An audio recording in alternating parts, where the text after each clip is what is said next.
All right, so thank you all for joining us for the NIH Director's Transformative Research Awards webinar. Just a few housekeeping things. This webinar is being recorded, so please do not say or write anything that has any private or sensitive material in it, because this will be posted online following the webinar, so no sensitive information, please. And once again, we are going to be using the WebEx Q&A box for questions. So if you have any questions that you weren't able to submit to the Transformative email box beforehand, please use the Q&A box for your questions about the award, and then use the chat box for comments like I can't hear you or something's wrong. Then use that for that type of information. But the Q&A box goes for the questions you want answered during the webinar. Yeah, so this is the Common Funds webinar for the NIH Director's Transformative Research Award in the High Risk, High Reward Research Program. And for today's webinar, we will start off with a brief presentation introducing the award. This will be given by Dr. Ravi Basavappa. Following that, we will hopefully have a presentation from our scientific review officer, Dr. Ray Jacobson, if he can log on. So hopefully he'll be able to make it. If not, we'll just move it a little bit later. Yes, and then we will go into the questions that were submitted ahead of time. We'll go over those questions and answer them. And those are broken down into different categories. So we'll try to go through it category by category so it makes it a little more coherent for you all. But once again, you're welcome to submit more questions using the Q&A box on WebEx. And we will try to integrate those as we go along, or else hold those for the end of, after we get through the prepared ones. All right, everyone is already on mute. We prefer if you use the chat function if you need to signal or say something to us, just so we avoid background noise and all that. And once again, this webinar is being recorded. All right, so on our panel today, we have Dr. Ravi Basavappa. He's the scientific contact for the Transformative Research Award.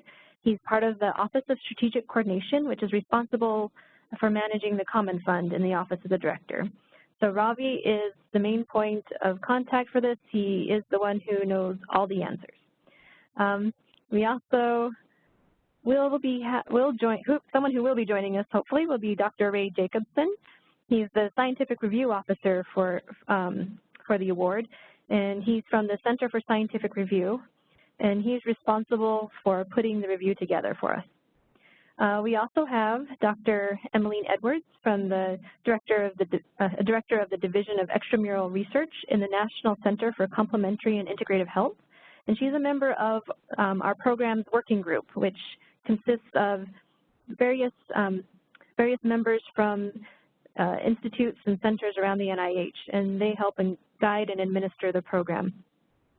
Also joining us remotely is Dr. Vernon Anderson. He's a program director from the National Institute of General Medical Sciences, and he is also a working group member. And I'm Dr. Becky Miller. I'm a health specialist, also in the Office of Strategic Coordination, and I work on various aspects of the program. I'm responsible for communications and outreach efforts, so I'm the one you usually get in contact with when you are emailing. All right, so with that, I'd like to welcome everybody. Thank you for joining us, and we hope that this is informative to you. All right, so I'm going to turn the time over to Dr. Basavappa now to give you some background on the award. Thanks all for joining us today. The NIH Transformative Research Award is one of the 4 initiatives that together form the Common Fund High Risk, High Reward Research Program.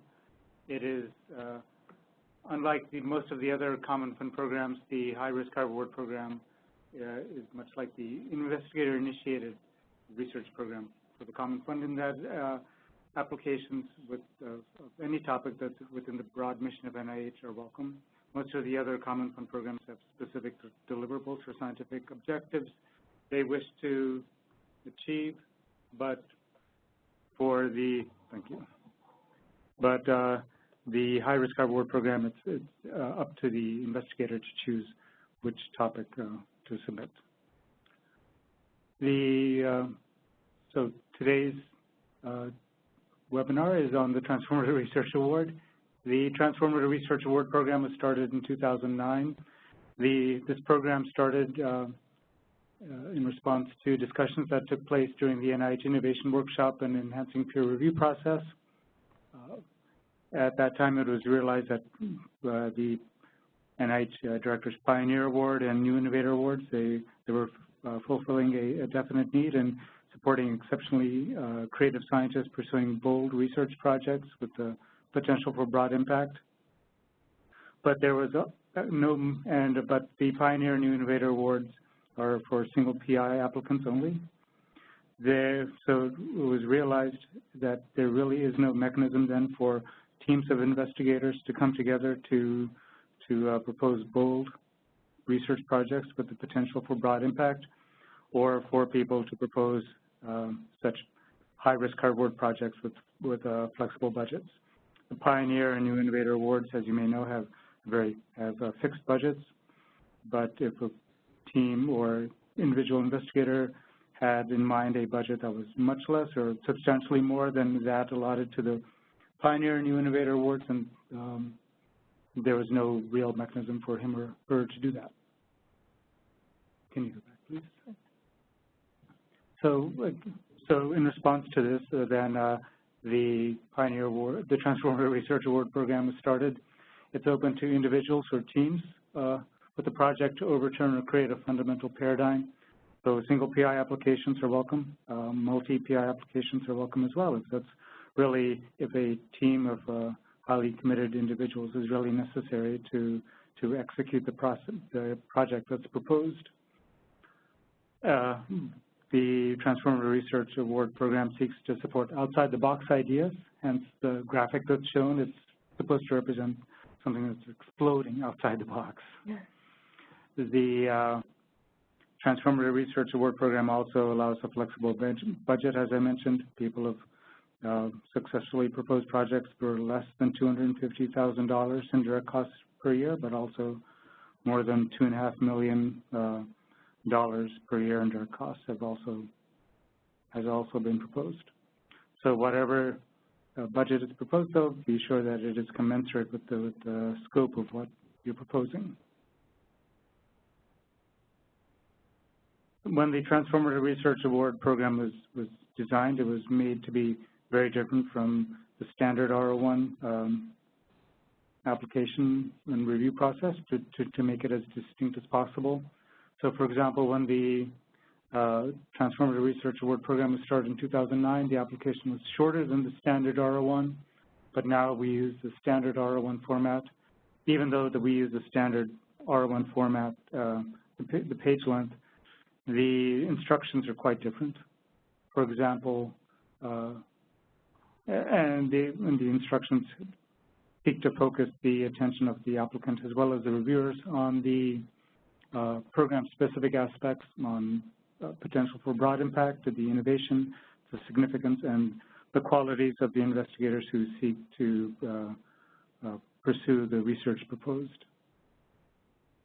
One unusual feature of the Transformative Research Award application instructions is that there is no, although that there is a specific aims page, we ask the applicants not to use the standard instructions for filling out the specific aims page. We don't ask them to articulate 2, 3, or 4 particular aims that need to be performed as part of the project, but rather we ask the applicants to address the challenge, the innovation, the impact on the rationale. The specific aims page acts as a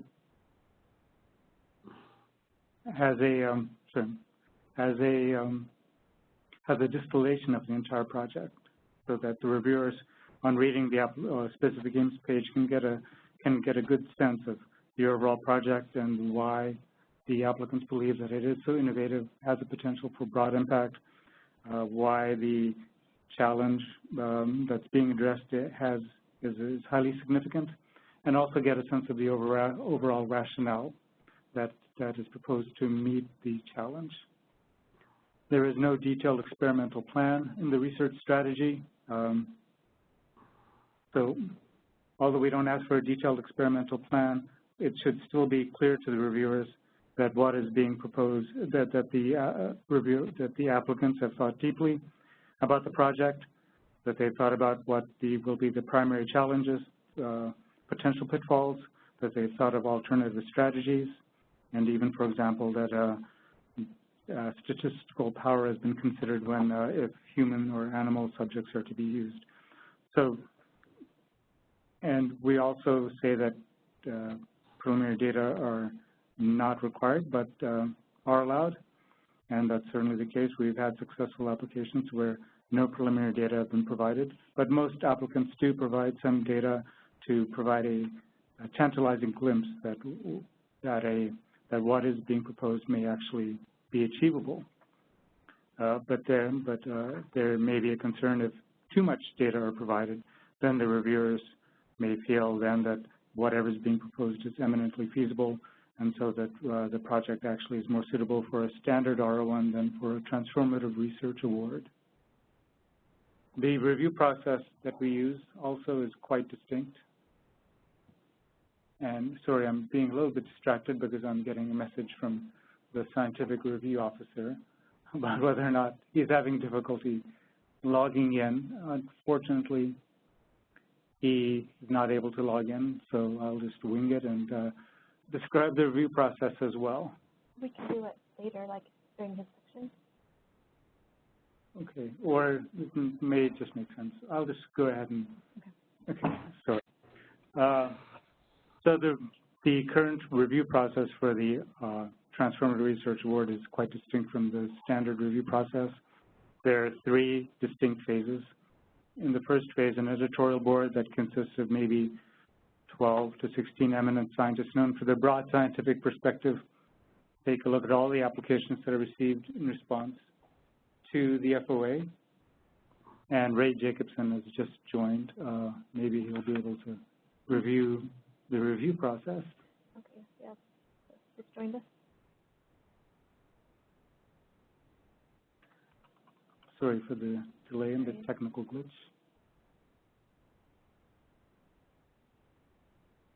Okay. All right, so Ray, you should be able to, I'm going to change your role over to presenter now.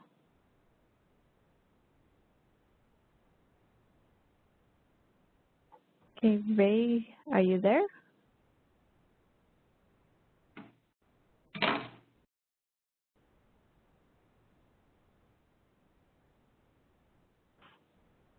Ray, are you there?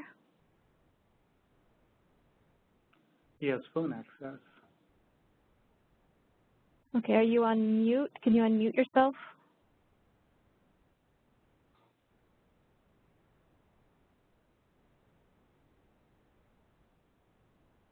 It hasn't shown us having audio yet.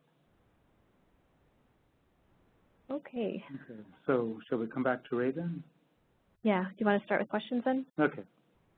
Sorry for that. We'll skip the presentation by Ray Jacobson for now and come back once we've worked out how to get him to speak.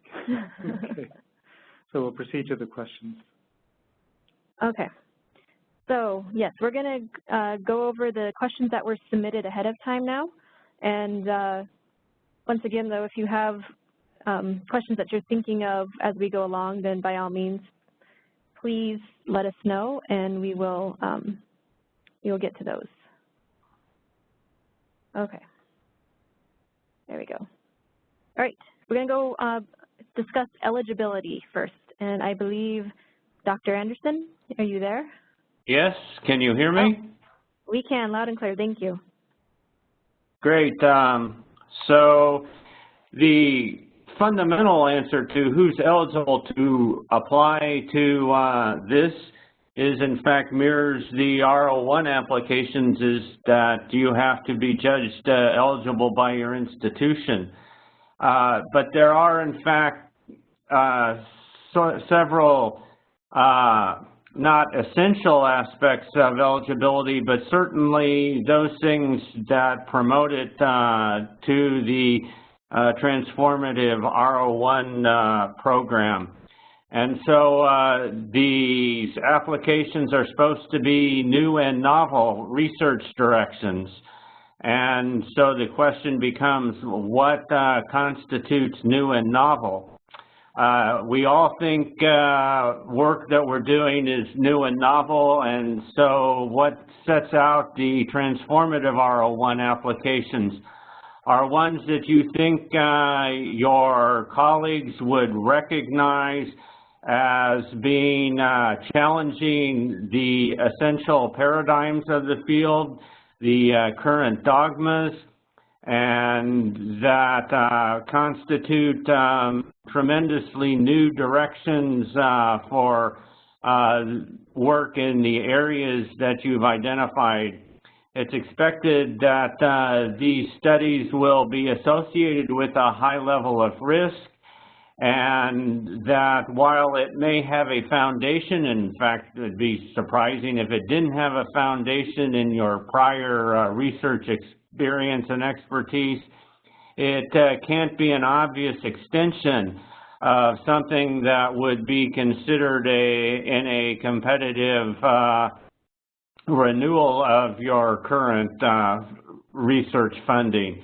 And so this new direction must reflect what is perceived by the reviewers as being a new insight into a problem that will be derived from exceptionally new and innovative approaches or unconventional hypotheses. A significant difference in this transformative R01 to the other high-risk, high-reward programs is that these are eligible for multiple PI applications. And so one might, in fact, I've heard them compared to small program projects, but they differ from that because these awards are directed to a single goal and not a lot of or an aggregation of separate projects. And so we encourage multiple PIs to apply if their multiple expertises are going to be required to accomplish the goal of the transformative R01. And so what other issues should applicants consider when thinking about an application to this program? And there are several that we, from our experience of monitoring the review, think that need to be considered. And of course, the first and foremost one is the topic going to, in fact, have a dramatic impact if successful. And would someone outside of the narrow field or those who you would think that might be on a study section covering this would agree was going to contribute to a significant change or acceptance of an idea in the biomedical research area. And the associated with that possibly is the concept that this is challenging a central paradigm or developing a broadly useful new technology that would be adopted by a variety of different fields, or creating radical new approaches to medical problems such as disease, diagnosis, treatment, or prevention. And so a major part of this program is describing the rationale for the project, more so possibly than R01s, is that one has to be convincing in the first several pages of the application that this is really a compelling application that is going to, if successful, have a real impact on a broad area of biomedical research. And this is may be examined in the sense of, if the studies are successful, would there be radical changes in the field? I can advise applicants at the end of their grant, it's sometimes useful to have a summary paragraph that says exactly that. If successful, we will have changed the research by the following standards. And finally, is based on the approach and the effort required, is it conceivable that you will actually have obtained at the end of the 5 years, this been successful? That is not just open to field, but actually have some identifiable deliverable that will, in fact, make a difference. So we also have the question, are clinical research applications possible? And the answer this year is yes, though when we have or anticipate technical and conceptual risks that one has to contend with the potential risk to human subjects as well. And so that this is makes it a slightly more difficult proposition, but we encourage clinical applications that can make sure that they have a rigorous assessment of the risk and benefit to the human subjects as well. So along those lines, the question is what scientific areas are eligible to apply, and this is a trans NIH program. We encourage applications that cannot be directed to any one of the 26 institutes and centers of NIH, but are in fact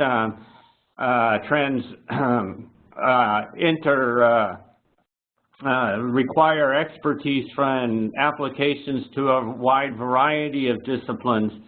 And so it's the entire gamut of NIH relevant research, including biological, behavioral, clinical, social, chemical, computational, engineering, bioengineering, development of new technologies and devices, the application of mathematical sciences to biomedical research, anything that can be constituted as part of the NIH mission and where the potential impact will affect a broader aspect than a very directed a proposal.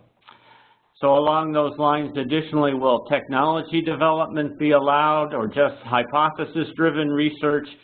And the answer is that certainly development of new tools and technologies have demonstrated in the past tremendous potential for having a significant impact on broad aspects of biomedical research, and so they are appropriate for this program. In applying innovative approaches, then it does still fall to the applicant's responsibility to identify how it will be broadly enabling and how it would potentially create radical new approaches to disease diagnosis, therapy, or prevention. So another question is are applications from the dental field appropriate? And the answer is yes, that some aspects of dentistry are within the NIH mission and consequently are appropriate for the transformative R01. I would note that we strive in considering the applications as a whole to diversify the program's portfolio when we're making the final funding decisions, and that at this point, as throughout it, the focus is still on innovation and the potential for high impact. Okay, thank you. And there is one question, Dr. Anderson. Let's see, many previous transformative research awards were given to established investigators. Can junior investigators or teams of junior investigators with a groundbreaking proposal apply, or is it recommended to have a senior person on the team?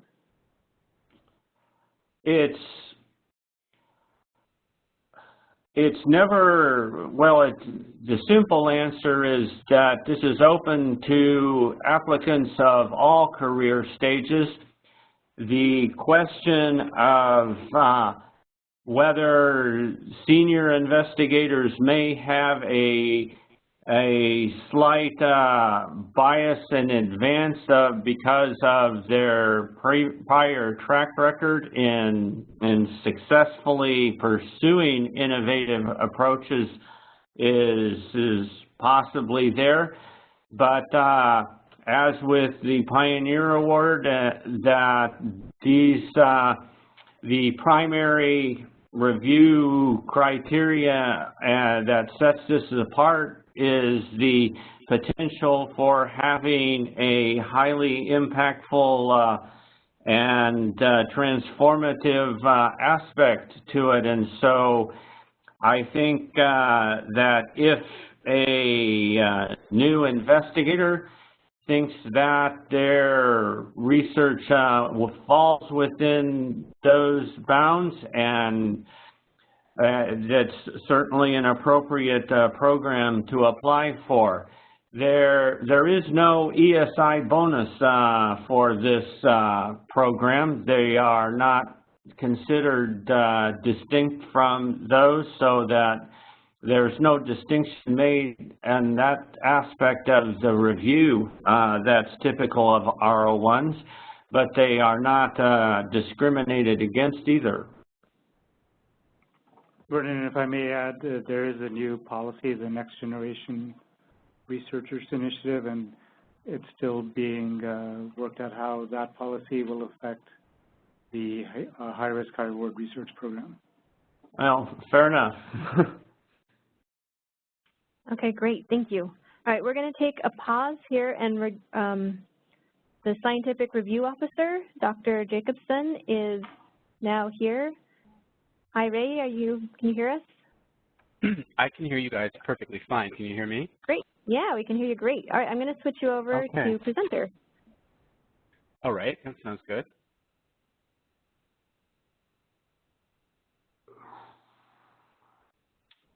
Okay, I'm a presenter. Now, I don't know exactly what that means, but let me see. You can share your screen with us. I can share my screen. Okay, perfect. That works well. Can you see my slides then? Not yet. No? Maybe I have to do something to share my slides. Sorry about all the technical issues.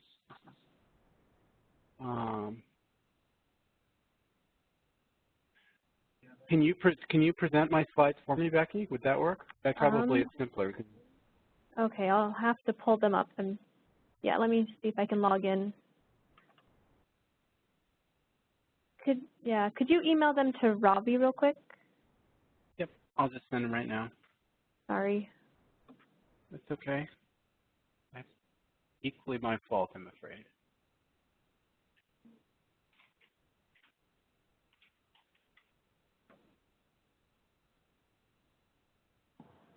This indeed is a high-risk, high-reward presentation.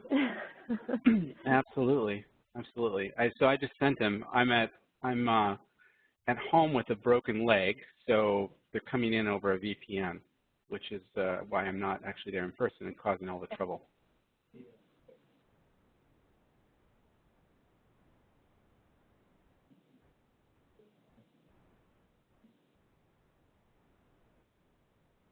Okay, we're getting them. Sorry about this.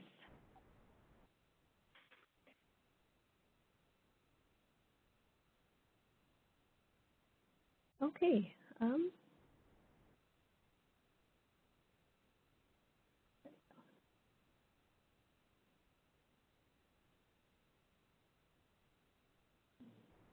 Okay. Oh, okay. I found how to share my screen, actually. You got him?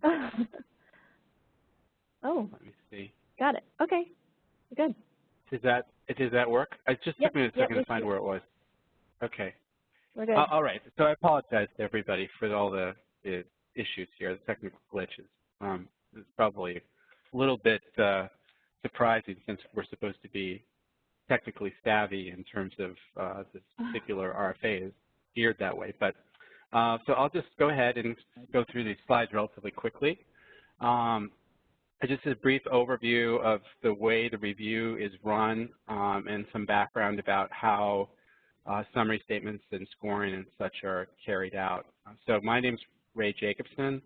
I am the chief of the Biological Chemistry and Molecular Biophysics group at the Center for Scientific Review, and I have overseen the review of the Transformative Research Award for the Common Fund, I guess, for the last couple of years, and this next year will be the third year that I'll be doing it. So these are the dates of the review process itself. Receipt date for these applications, I believe, is September 15th this year. And it's a relatively long process, so it's something to be aware of as an applicant, that the applications come in September, and you won't be able to get really any results or any feedback until the end of April, and possibly beginning of May, probably towards the end of April. So there's 3 stages of review for the TRAs. There's an initial evaluation by an editorial board. So the editorial board looks through all of the applications that came in. It's a small editorial board. I'll say a little bit more about that, the makeup and composition of that panel in the next slide or two. But they get the applications, and we send them out to them in October, and they have through December to look at them. So they have about a month typically to look through all the applications. And then they come back with, we essentially have a process to determine the top scoring applications from preliminary scores that they provide. And those top scoring applications are moved forward, and they're sent out for a second stage where mail reviews are solicited from scientists in the community. And that mail review and identification of mail reviewers occurs between January to February. Once the mail reviews come back in, those are provided to the editorial panel. They look through those, and then they come up with scores, and we actually meet. The editorial panel is going to meet in late March to early April, and they'll discuss the applications. And then finally, funding decisions are recommended by the Council of Councils, which I believe happens in May next year. So that entire process, it's quite involved from the review side of things in terms of the logistics of it, but it also takes quite a while. So, you know, don't be surprised when you're, we're actually working on them, although you won't hear much from us, but you can always shoot me an email if you have any questions along the way. So here's a little information about the initial editorial review. The editorial panel is made up of high-level scientists from a wide range of disciplines. So these individuals are recruited really before we have the applications come in. So we tend to try to find a representative from the various disciplines that are generally the broad disciplines that are involved in NIH research. So there's behavioral scientists, there are computational scientists, there are some bioengineers, there's biologists, there's geneticists, and we try to find people at a very high level. These could be National Academy members, these could be individuals who've had extensive review experience with NIH, have served as chair people on chartered study sections, are very, very well established in the community, have a strong history of funding through NIH. And so those are the sort of people that we bring in, and this is going to be a small panel. You know, typically the number of people on this panel may be someplace between 10 and 15, depending on how many applications come in. So the editors look through every application that's received, and so there is a very small panel, and there tend to be a large number of applications that come in. Excuse me. So each of the editors may look through 60 or 70 of the applications that come in, So this means that the initial analysis of the applications is relatively quick, and we don't ask them to provide critiques at this point because it would just be too much for them to be able to do that. But the editors focus particularly on the challenge, innovation, and impact statements. So when you put your application together, it's very important to spend some time on that so that that you really convey what you view the transformative impact of the science proposed to be, because the editors are going to look at that along with the rest of the application to come up with an initial impression of the likely transformative impact that a particular study would have potentially on the field. So each application is assigned to 4 editors, and they're asked to provide a preliminary score reflecting the potential for transformative impact on a particular area of science. It doesn't have to be all of science, but it needs to be you know, a broad area centered about the topic area of your application. And then preliminary scores are aggregated, and those with the best average scores will be advanced to stage 2 for further consideration. Those that don't get advanced to stage 2 stop at this point. And after the scores are aggregated, we have a discussion or we solicit information from the editors. They look through the list of applications that were selected to be sent forward. It's typically about the top half. It depends a little bit on the percent or the number of applications that come in. But any editor, if they read something that they thought was particularly transformative, they're free to rescue that application, even if the other editors on the panel didn't feel or didn't see necessarily that. So there's quite a bit of freedom of the editors to pull things back when they see something that they found to be particularly interesting. The second stage of review are mail reviews. So while the first stage of review, the editors have a broad expertise and are not really assigned to applications based on topic at all. They're just asked to, they're given a random set of 60 or 70 applications. Stage 2 is really when we send these out for mail reviews. These are actually done by experts in a particular area of science centered on the application topic areas. And so what happens is the mail reviewers are identified by review staff across all of the Center for Scientific Review. So the applications that moved forward, we have the Division of Receipt and Referral look at them. They decide which particular study sections would have the closest fit for that, and we send the applications to those review groups, not to the study sections, but we send them to the review staff associated with the cluster of study sections that best represent that particular scientific area. So the staff who actually know the particular areas then go out and find mail reviewers from the community and ask those individuals to review the applications. So 3 mail reviewers are identified for each application, and the mail reviewers provide a single-page critique to provide an assessment of the research proposed, the qualifications of the team, potential for transformative impact, the environment. All the standard review criteria are met, but particularly the mail reviewers are asked to focus on, in terms of significance, the likelihood for the study to have a transformative impact. And so what's not, for this particular RFA, the mail reviewers and the editors are looking for things that are not typical R01 science, but are, and not maybe a continuation of what's going on, but something that would be very, very groundbreaking. And so that's those comments come back, and the opinions from the mail reviewers come back in the form of one-page critiques. Mail reviewers provide no scores, only an assessment of the science proposed. So the mail reviews come back. We have 3 of these mail reviews.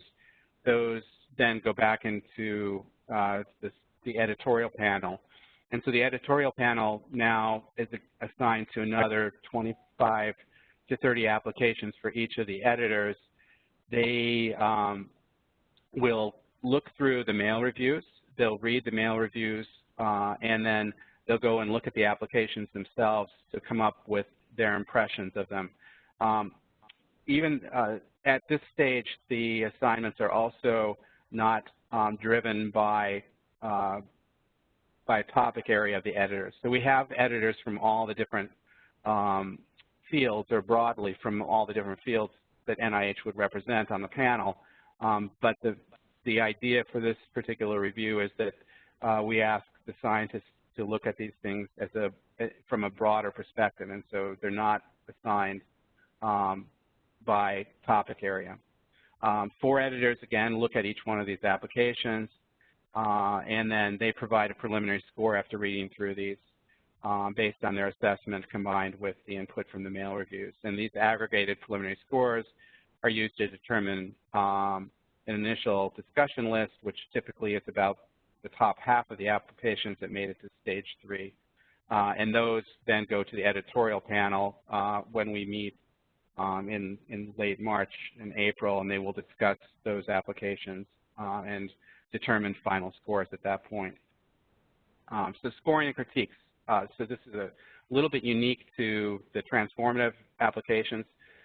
Stage 1 applications that don't go to stage 2 do not receive any scores. There's no criterion scores that will be released, nor do they receive scientific critiques. So only a description of the review process that was used will be in your summary statement. So don't, if your application doesn't make it to stage 2, don't be surprised by that. That's the process that's been used for the last 10 years or so, and it's driven by the particular needs of the editors. The idea is really to have the editors look at a very, very large number of applications so that they can assess where a particular proposal falls into the range of transformative impact that came in with a particular set of applications for a year. All stage 2 applications that are advanced to stage 2 are considered by the editorial panel and sent out for mail review. So anything that I think I left out a word here, but all stage 2 applications will receive mail reviews. So if the application makes it to the 2nd stage, there will be mail reviews in the summary statement. And for stage 3 applications, those applications that aren't discussed at stage 3 will receive comments from the 3 mail reviewers, but no scores will be provided. And the applications that are discussed at the panel will get the comments from the 3 mail reviewers, a resume provided and composed by review staff that describes the discussion of the editorial panel, the key points that were raised, and overall impact scores. So none of the summary statements for the Transformative Research Award include criterion scores. And the overall impact scores range from 10, which would be the top score you could get, to 90, which would be the lowest score you could receive. And this just is a little bit about the editorial board. These are senior researchers, which I already said. And each editor gets about 60 applications during stage 1 and approximately 30 for stage 3. Each editor is asked to provide scores for their input, but the editors at no point provide written critiques.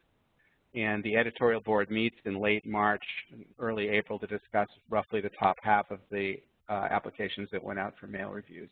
And those are determined, which ones are sent out or sent for the discussion at the last meeting are determined by the editor's preliminary scores.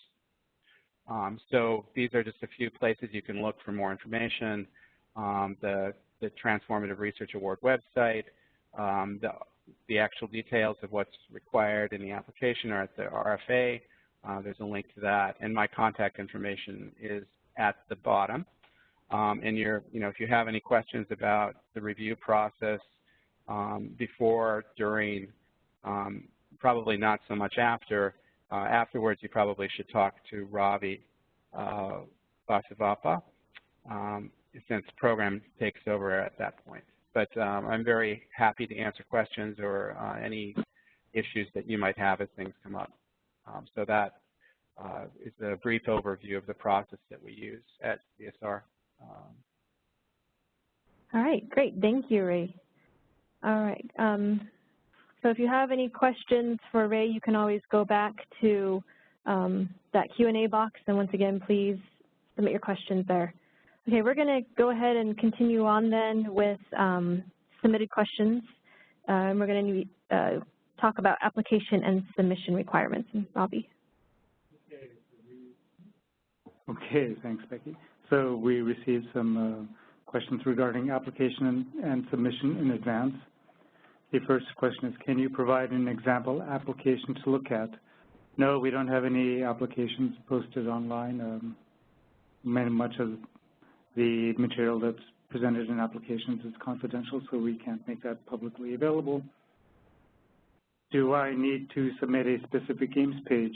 Yes, as I mentioned earlier, a specific aims page is required. It's a necessary component of the application, but the information that is to be provided in the specific aims page is very different from that is required for a standard R01 application. So please read the FOA and follow the instructions provided in the FOA. The next question is, how large should the project be that is being suggested? Again, the Transformative Research Award Program has a flexible budget. You should propose what you think is really necessary to accomplish the project. It should be commensurate with the scope of what's being proposed. Again, we've had proposals funded at less than $250,000 and also proposals funded at a little over $2.5 million. Just request the budget that you think is necessary, and keep in mind, though, that the bigger the budget, the more compelling and the significant the research should be. Is there a penalty for being overambitious? Yes, even for the Transformative Research Award Program, you can't be too ambitious or crazy ambitious. Just try to propose something that you think will have the potential for broad impact. But again, the Common Fund has a set aside each year that varies a bit. I think for the 2018 program, the set aside is $8 million. So I'm not sure if you'd want to submit an application that goes for the entire pot of money. Probably not, but just try to keep in mind that if you propose something that has a huge budget, that you'd be competing against many other projects, and program staff would have to weigh the best use of funds. Are citations allowed? Yes, you may include citations. There is a separate section for references. Do I need to include preliminary data in my NIH Director's Transformative Research Award application? No, preliminary data really are not required. Most applicants do provide some data to provide a glimmer of hope that what is being proposed can actually be accomplished. Should I include data if I have any, or would the presence of data be counted against the innovativeness of the proposal? If you do have some supporting data, it's fine to provide that. If it's provided, of course, it will be evaluated, so make sure it does support your proposal. There is maybe a concern in providing too much data. If so, then the reviewers may say, oh, what is the proposal is eminently feasible. It's more suitable for a standard R01 than a Transformative Research Award. What is the difference between the Pioneer and Transformative Research Award? The Pioneer Award supports a single investigator who's had a track record of exceptional innovation, and who's proposing something that's very bold going forward. The budget is set at $700,000 in direct costs for a 5-year project period. The proposal for the Pioneer Award is the major component in the Pioneer Award application is a 5-page essay in which the applicant pretty much just lays out his or her scientific vision of what he or she wishes to accomplish over the 5-year project period with that budget. For the Transformative Research Award, budget is very flexible. The focus is not so much on the investigator, but a bit more on the proposal. Multi-PI applications are welcome if that's appropriate for what is being proposed. What are the program priorities for this specific program? In other words, what research fields are the priority of this program? Will brain research, aging, cancer biology, enabling technologies be priorities of the program? Whatever is within the broad mission of NIH is welcome.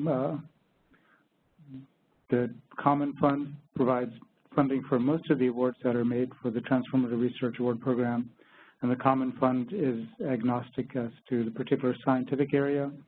We don't emphasize or de-emphasize any particular areas of science,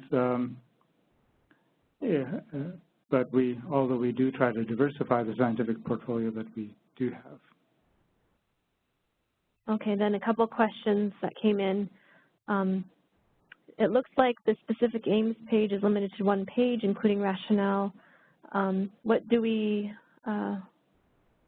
to do if I think more space is needed for the rationale, given that the concept being proposed is atypical?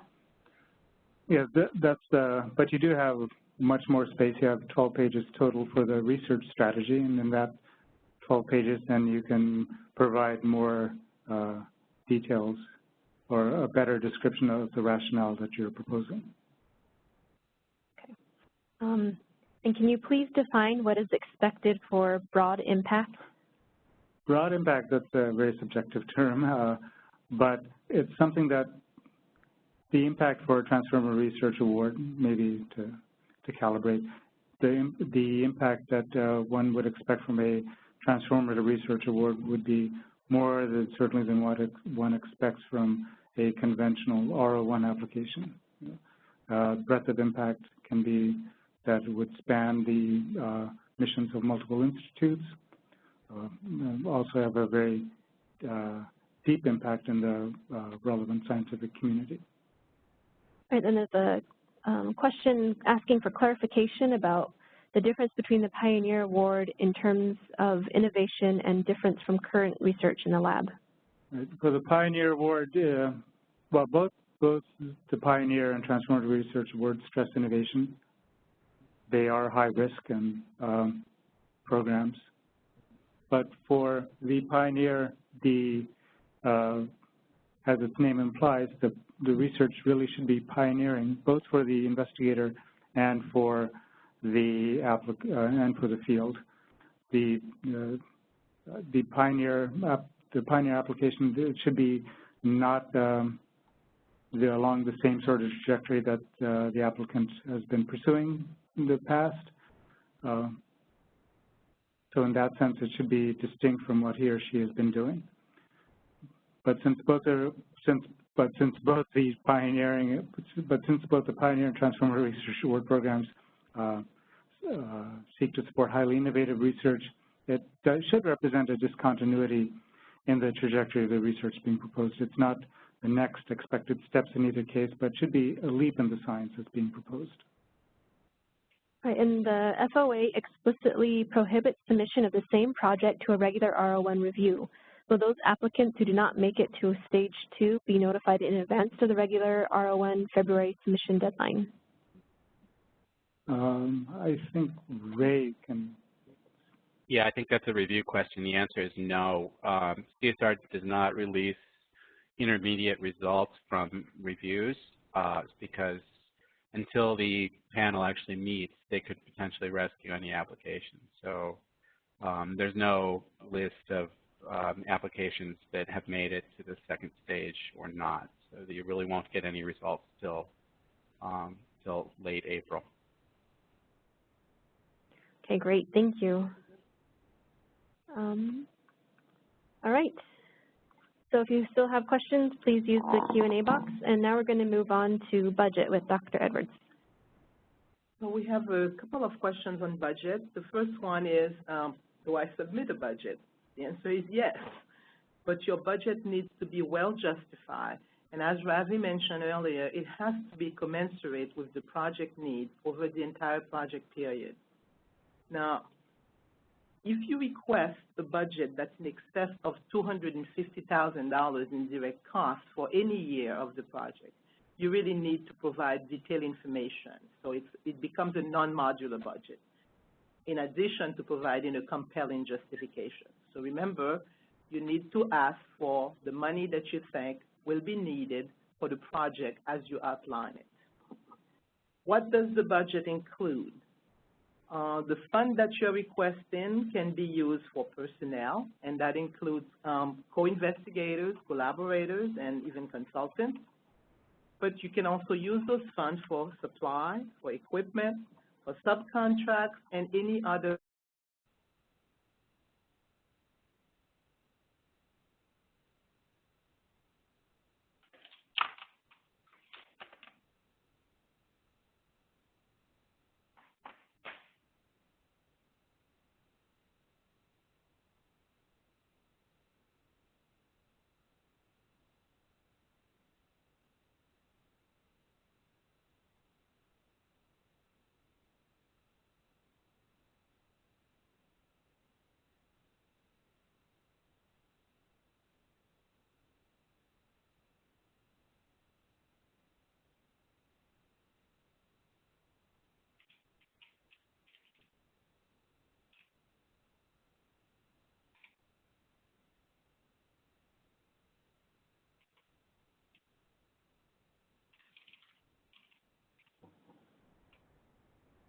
Okay, sorry about that. Our audio got disconnected.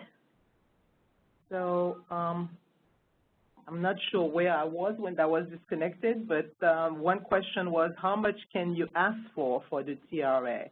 You can ask up to $8 million allocated for the entire award. But remember, it's important that your budget request commensurate with the need of the project, and also those requests must be justifiable. So you really need to think clearly as to what you need and how much this is reasonably going to cost. Another question was related to foreign components. Yes. So these awards cannot be made to a foreign institution. However, a foreign component is actually allowable. So how do we define a foreign component? It's by the NIH, it's defined as the performance of any scientific element or segment of a project that's being conducted outside of the United States. Example would be the involvement of human subjects or animals, extensive foreign travel by the recipient project staff, or any activity of the recipient that may have impact on U.S. foreign policy. Other examples involve collaboration with investigators at a foreign site that would result in co-authorship, use of facility or instrumentation at a foreign site, and also receipt of financial support or resources from a foreign entity. There's a question about prior approval of, if you're actually submitting a large budget. Do I need NIH approval before submitting a budget exceeding $500K in annual direct costs? The answer is no, because the TRA we mentioned earlier has a flexible budget, and so you don't need NIH prior approval if the direct costs are going to be over $500K. How much time and effort are recipients expected to devote?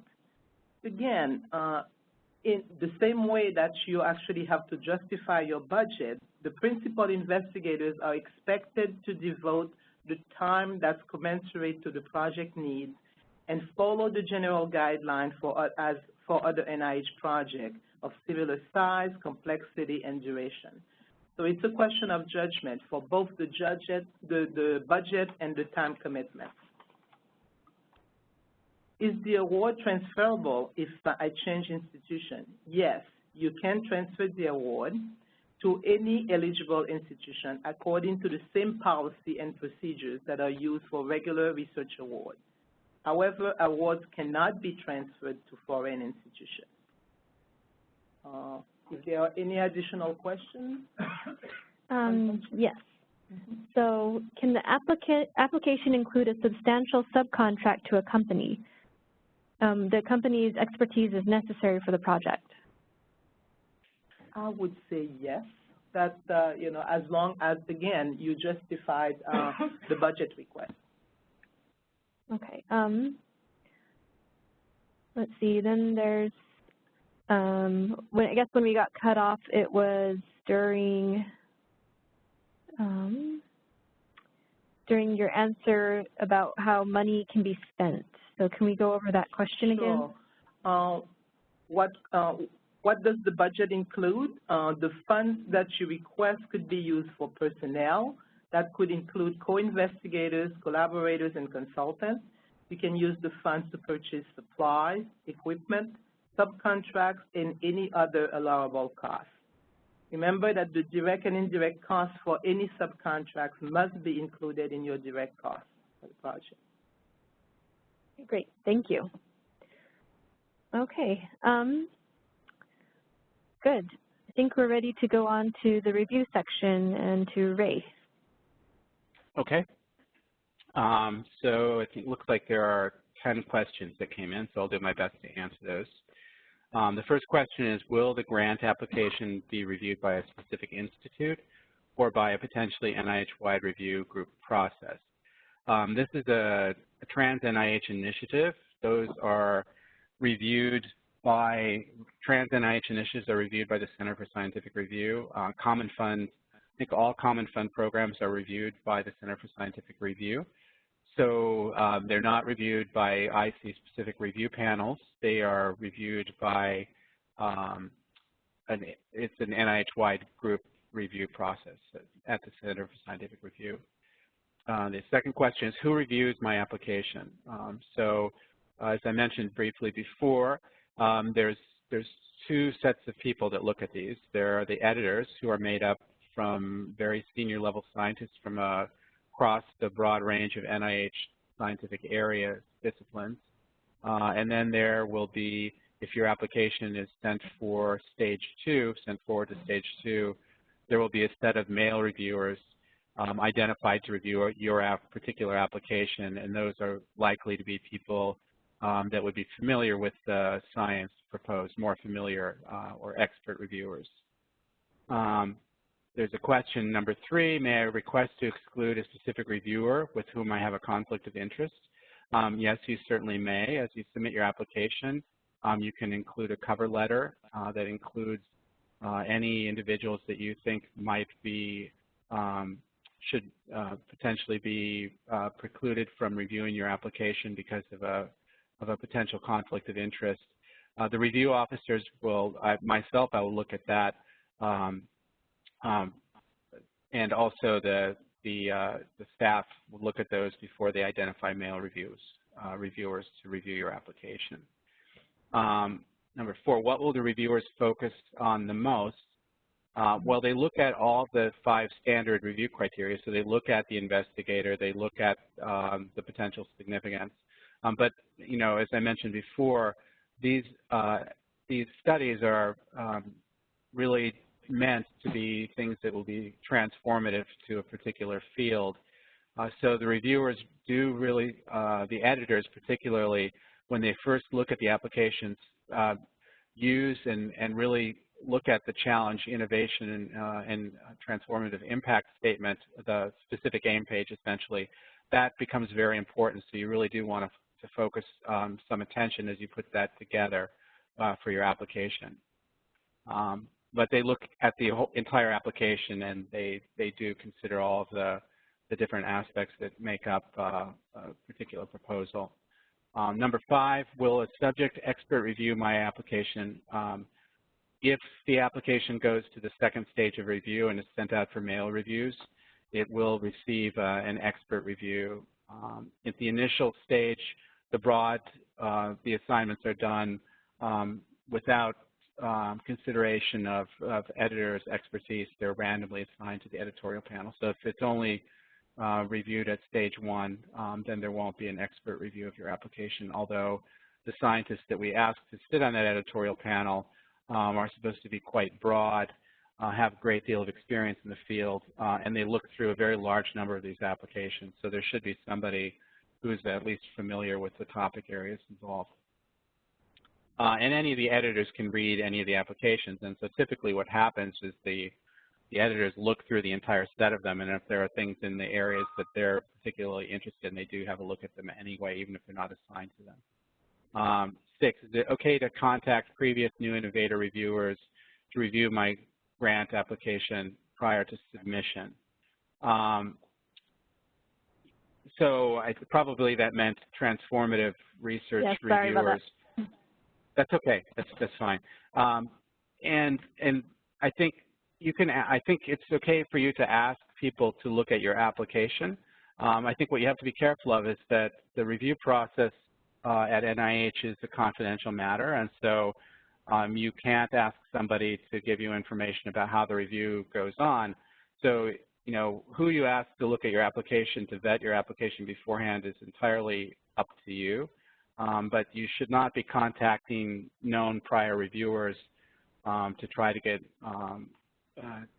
confidential information from them. So you have to be a little bit careful about that.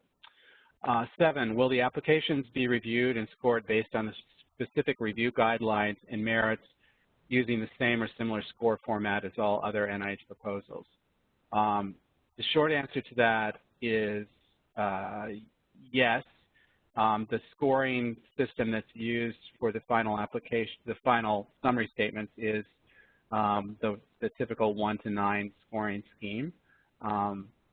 The specific review guidelines for the Transformative Research Award are important. Both the male reviewers and the editors look at those, and those are considered heavily. So a lot of applications that come in, while they propose very, very strong science that would probably do quite well in a normal study section, sometimes don't fare so well because they're not viewed to be really responding to the intent of the program. And so the editors do consider the intent of the program and the transformative impact, likely transformative impact of applications very, very significantly when they're looking at the applications during the review. Will final awards be selected based upon the scores or discretion of program director? That actually, I think, is more of a Ravi question. So maybe I'll go on and answer the last, well, actually, number 9, will there be a pay line for award selection? I'm also going to let Ravi address that one because I think that's more of a programmatic issue than a review issue. I'll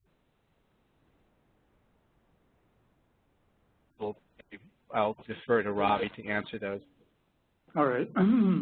So will the final awards be selected based upon scores or discretion of the program? The Common Fund provides funding for most of the awards, and for most of the awards that the Common Fund makes, the decision is based on priority score of the application. But the Common Fund does set aside some funds to pay for applications based on programmatic priorities. Programmatic priorities include the opportunity for making broad scientific impact that was somehow lost or during the earlier peer review process, or opportunity to fund science that would help diversify our scientific portfolio, or science that is unusually cross-cutting and spans the interests of multiple institutes. So there is no strict pay line for determining which applications will be funded. In addition to the Common Fund decisions, the component institutes of NIH have the opportunity to support applications of their choice, and they often contribute substantially to the number of awards that end up being made.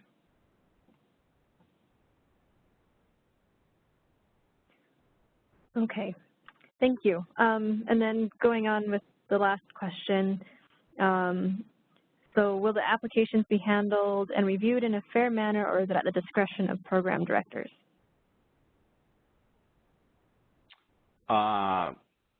The applications will be handled in a fair, I think we do the best we can to provide a fair and competent review of the applications. And the review is handled, you know, really by the Center for Scientific Review, and it's really not interfered with or, you know, perturbed by program at all. I think the Center for Scientific Review identifies a panel of experts to come in and look at these, or a panel of senior scientists. They provide recommendations that are given to program along with scores, and then it's up to program to decide after the review is completed. But the review itself, to the best of our ability, is fair and impartial. Okay, and there's another question online asking if the project includes methods or techniques that are novel and only a limited number of experts in the field are familiar with it, is it possible to recommend reviewers or experts? So the answer to that is no, it's not recommended that you would recommend reviewers, and in general that is never recommended. It's okay in your cover letter to include information about particular techniques that you think are important for the review of your application, and types of scientists, but you really should not list names of individuals that you think would be appropriate to review the application, because it's difficult for us to sort out whether that is just somebody, asking for somebody who might be positively inclined towards an application, or really, even if the best intention was met, that this would be a good reviewer. CSR generally asks applicants not to include that sort of information, but it's certainly okay to identify topic areas that you feel would be important for a fair review of the application.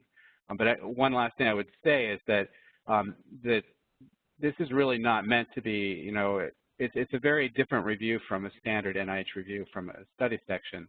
The assignments to the editors are not based on topic area. We're really asking the editors to look at things across a broad range of science, across all of the science that NIH would look at, and to get an impression of transformative impact. So it's a little bit different that way.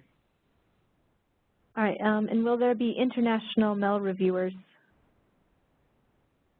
There certainly can be. It's up to the review officers that are identifying the male reviewers, and they make the decisions about who would be appropriate. And if there's a particular area that would be well served by identifying an international male reviewer, there's no rule that would preclude that. And are current awardees selected to be reviewers? Yes. In fact, that is a number of the editors have had transformative research awards in the past, or pioneers or other of the HR programs. Okay, and how should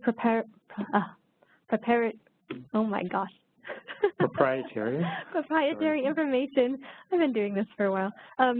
Information contained in the application be handled during the review, and should such information be marked in the application?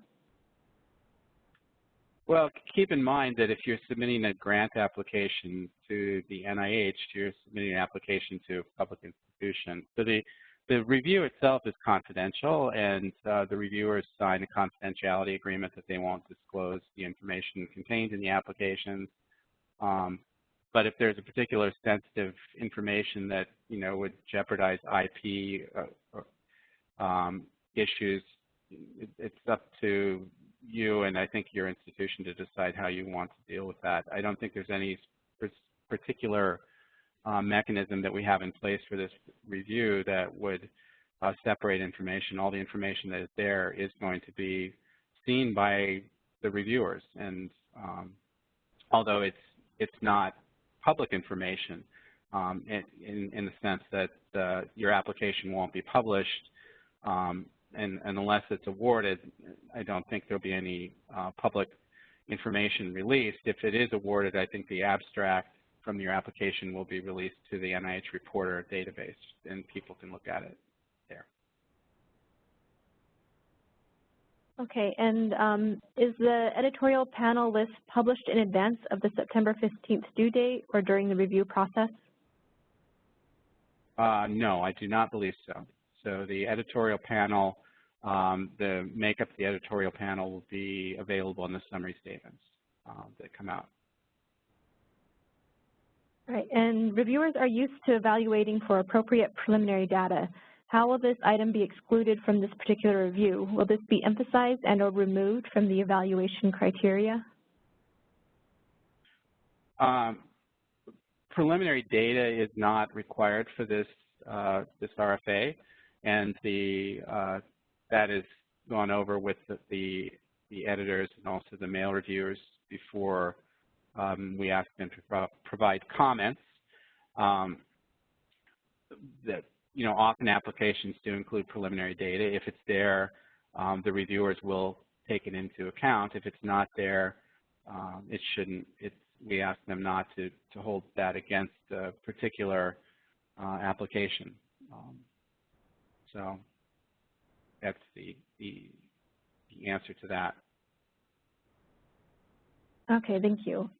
So going back to some of the other Q&As for other topics, there are questions about the general funding rate.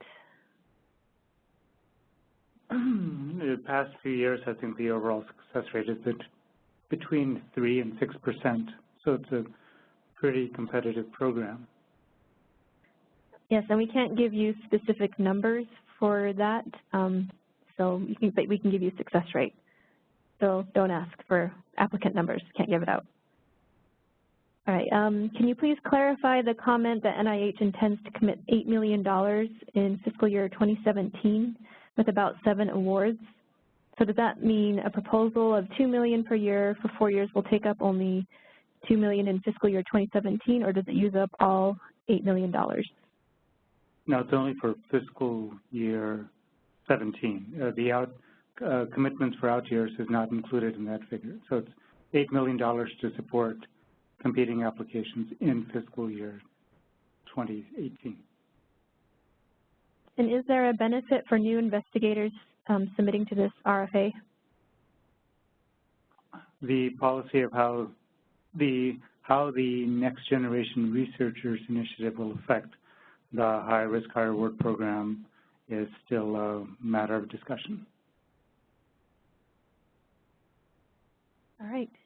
From a review standpoint, the answer to that would be no. There's no difference.